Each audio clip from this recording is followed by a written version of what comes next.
अस्सलाम वालेकुम स्टूडेंट्स, उम्मीद है आप सब खैरियत से होंगे। लास्ट वीडियो में हमने देखा कि हम किस तरह टर्बो C++ इंस्टॉल करते हैं, ठीक है। और उसमें एक छोटा सा प्रोग्राम भी बना के देखा जिसमें एक स्टेटमेंट जो है वो प्रिंट होती है। तो अभी तक आप लोगों ने टर्बो C++ इंस्टॉल नहीं किया तो आप उसको वो वीडियो देख के उसको अच्छी तरह फॉलो करें और इंस्टॉल कर लें, ठीक है, ताकि हम जो है ना अपने प्रैक्टिकल्स शुरू कर सकें, ठीक है। उसके बाद जिन बच्चों से अभी भी वो इंस्टॉल नहीं हुआ वो वीडियो देखने के बावजूद, तो मैंने आपको बताया था कि वो एक फ़ाइल अक्सर सिस्टम में से मिसिंग होती है। वो उस फ़ाइल के बारे में बता भी देता है कि ये फ़ाइल मिसिंग है, तो आप उस फ़ाइल को जो है ना गूगल पे सर्च करेंगे तो वो फ़ाइल सामने आ जाएगी, आप उसको डाउनलोड कर लो। उसके बाद आपके टर्बो C++ ऑटोमेटिकली रन हो जाएगा, ठीक है। तो आज के लेक्चर में मैं आपको बताऊंगा कि हम प्रोग्राम्स अब इनपुट और आउटपुट के साथ कैसे बनाते हैं। यहाँ पे मैं आपको दो प्रोग्राम्स समझाऊंगा। एक program how to calculate the sum of two values, ठीक है ना, दो वैल्यूज़ का सम निकाल के हम उसको प्रिंट करवाएंगे। उसके बाद दूसरा प्रोग्राम होगा how to calculate the area of square, ठीक है ना, सॉरी एरिया ऑफ रेक्टेंगल, कि हम एरिया ऑफ रेक्टेंगल कैसे निकालते हैं, ठीक है। तो स्टार्ट करते हैं। आज स्टार्ट करने से पहले आप लोग जो है ना इस चैनल को सब्सक्राइब कर लो और बेल आइकन पे क्लिक कर लो, ताकि हमारी आगे जो भी वीडियोस जैसे ही मैं अपलोड कर लिया करूँ ना, आप लोगों को उसका नोटिफिकेशन आ जाया करे, ठीक है। आप लोगों को पता लग जाया करे, डिले ना हो फिर, ठीक है। तो सब्सक्राइब भी कर लो और अगर आपको वीडियो अच्छी लगती है, समझ भी आती है, आप उसको लाइक भी कर लो, ठीक है। तो हम चलते हैं, आगे चलते हैं। तो आज का जो हमारा लेक्चर है स्टार्ट करते हैं। सबसे पहले क्योंकि हमने टर्बो C++ इंस्टॉल कर लिया हुआ है पिछली वीडियो को फॉलो करते हुए, तो अब जब हम टर्बो C++ इंस्टॉल कर लेते हैं तो ये आइकन जो है ना सामने डेस्कटॉप पे बन जाता है, इसका शॉर्टकट, ठीक है। तो इस पर डबल क्लिक करते हैं, यहाँ से हम इसको स्टार्ट कर लेते हैं, ठीक है। ये स्क्रीन आई है मेरी जो है ना, न्यू फाइल ऑलरेडी ओपन हुई हुई है। कभी कभी ऐसा होता है हम टर्बो C+ ओपन करते हैं ना तो सिर्फ ये स्क्रीन आ रही होती है, ब्लू स्क्रीन होती ही नहीं है, ठीक है। तो फिर हम क्या करते हैं, इसको देख के घबराना नहीं है कि ये सिर्फ ये स्क्रीन क्यों आ रही है। आप फाइल में जाके न्यू पे क्लिक करोगे तो ये जो है ना आपके सामने फ़ाइल ओपन हो जाएगी। बेसिकली ये एक फ़ाइल है, अभी ये एम्प्टी फाइल है, ये जिसका नाम देख रहे हो आप, default name no name 00.cpp, ठीक है। तो हम अब इस पर प्रोग्राम बनाने जा रहे हैं। स्टार्ट करते हैं हमेशा की तरह। पहला स्टेप हमारा क्या होता है कि हम प्री प्रोसेसर डायरेक्टिव यूज़ करते हुए अपनी हेडर फाइल को यहाँ पे इंक्लूड करवाते हैं। क्या मतलब कि जनरली कहें तो हम अपने प्रोग्राम को लिंक करवाते हैं लाइब्रेरी के साथ, ठीक है। मैं दूसरी फाइल यहाँ पे इंक्लूड करता हूँ। इंक्लूड जो है ना ये है प्री प्रोसेसर डायरेक्टिव, जो कि क्या कर रहा है, इन हेडर फाइल्स को यहाँ पे इस प्रोग्राम में इंक्लूड करवा रहा है, ठीक है। अगला स्टेप हमारा होता है मेन फंक्शन स्टार्ट करना, ठीक है, जो मैं स्टार्ट कर रहा हूँ। हमारे मेन फंक्शन का नाम ही मेन है, ठीक है। मेन फंक्शन लिखने का मतलब है मैं साथ इसके डेलीमीटर्स भी लिख देता हूँ। ये मेरा अब ये पूरा मेन फंक्शन कंप्लीट हुआ है। मैंने जिन भी स्टेटमेंट्स की एग्जीक्यूशन करनी है ना वो इन डेलीमीटर्स के दरमियान में करनी है, ठीक है। ये हमारा मेन फंक्शन है। तो स्टार्ट करते हैं, ठीक है। पहला स्टेप हमेशा की तरह वेरिएबल डिक्लेरेशन के कंपाइलर को बताना कि मैंने कौन कौन से वेरिएबल्स यूज़ करने हैं और उनकी डाटा टाइप क्या है।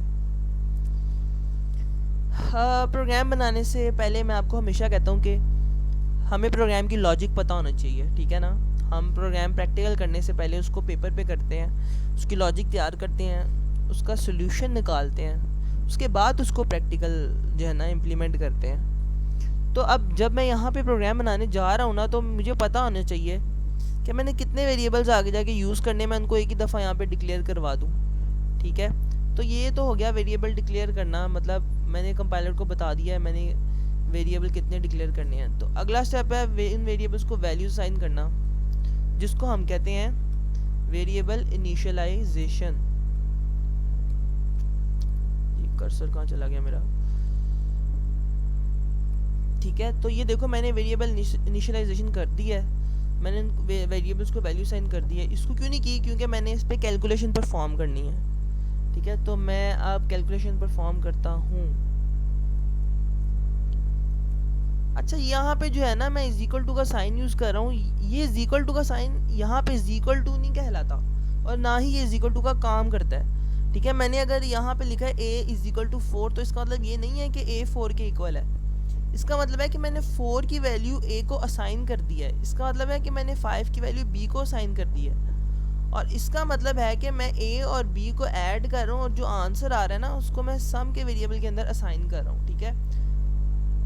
तो इस लाइन तक मेरा सम का वेरिएबल जो है उसको वैल्यू मिल गई हुई है। अब मैंने बैक एंड पे मिल गई हुई है, अब मैंने इसको आउटपुट स्क्रीन पे शो करवाना है, तो मैं क्या करूँगा, आउटपुट फंक्शन यूज़ करूँगा।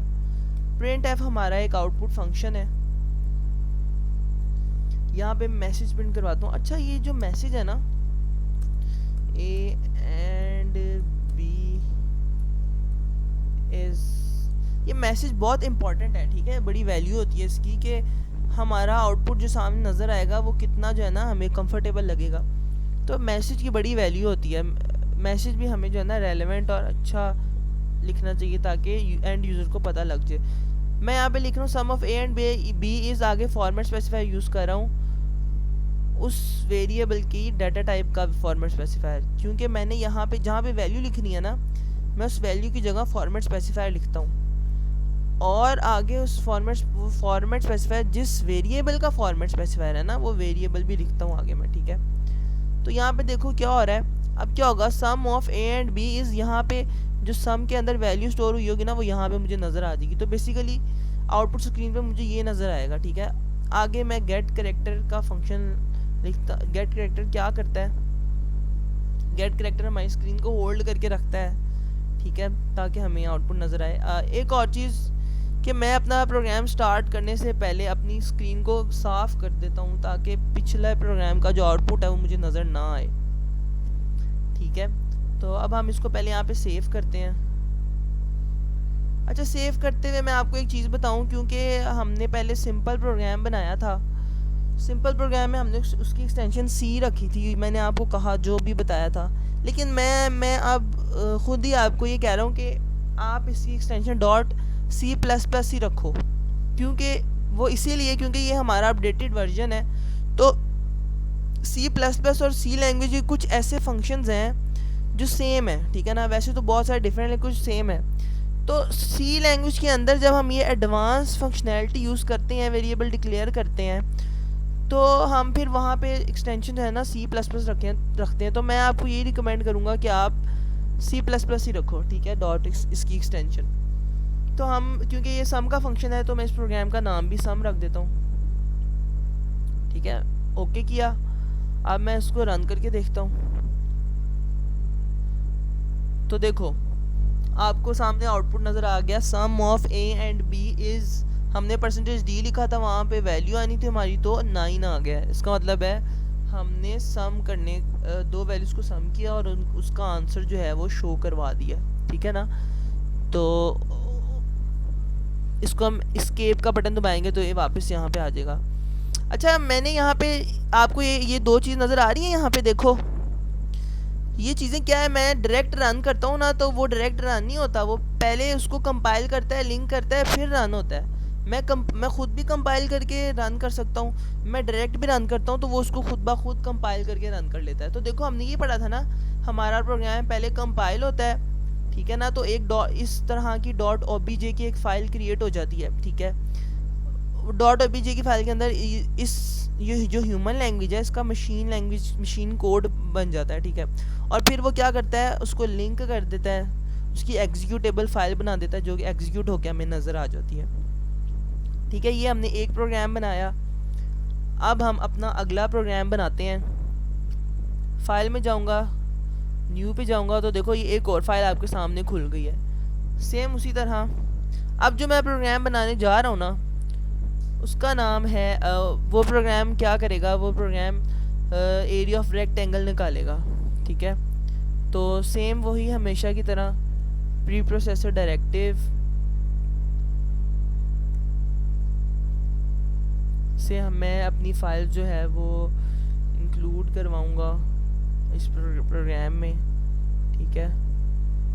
कौन IO.h, फिर मैं अपना मेन फंक्शन स्टार्ट करूँगा void, जिसका नाम ही मेन है। अब एरिया ऑफ रेक्टेंगल में मुझे 3 चीज़ें चाहिए हैं। एक हाइट चाहिए,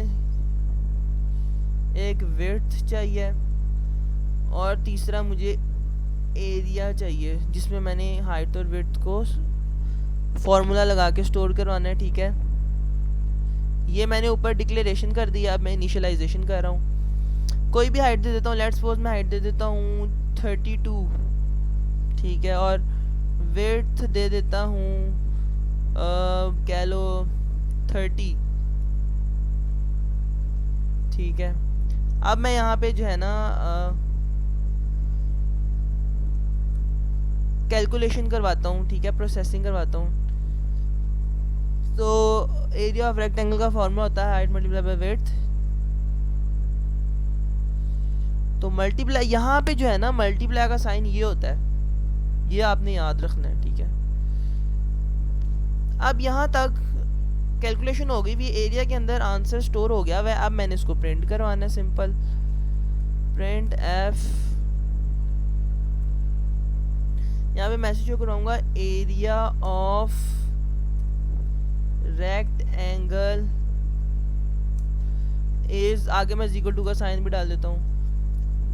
यहाँ पे मैं फॉर्मेट स्पेसिफायर यूज करूंगा, आगे मैं वो वेरिएबल जिसका मैंने फॉर्मेट स्पेसिफायर यूज किया, ठीक है, और लास्ट में गेट ch, ताकि स्क्रीन होल्डिंग पे रहे। यहाँ पे मैं ऊपर क्लियर स्क्रीन हमेशा एक तरह भूल जाता हूँ और एंड पे लगाना पड़ता है मुझे।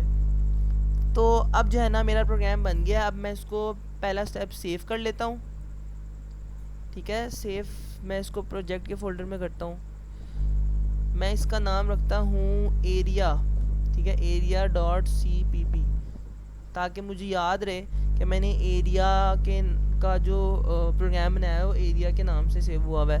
तो ये भी एक तरह से जो है ना आपने याद रखना है कि आपका जो नाम है ना वो रेलेवेंट होना चाहिए। अब हम इसको रन करके देखेंगे तो ये देखो एरिया ऑफ रेक्टेंगल इज आगे = और आगे उसने मुझे वो कैलकुलेट करके वैल्यू दे दी है, ठीक है। तो ये हमारी आउटपुट स्क्रीन है और हमें सामने आउटपुट शो हो रही है।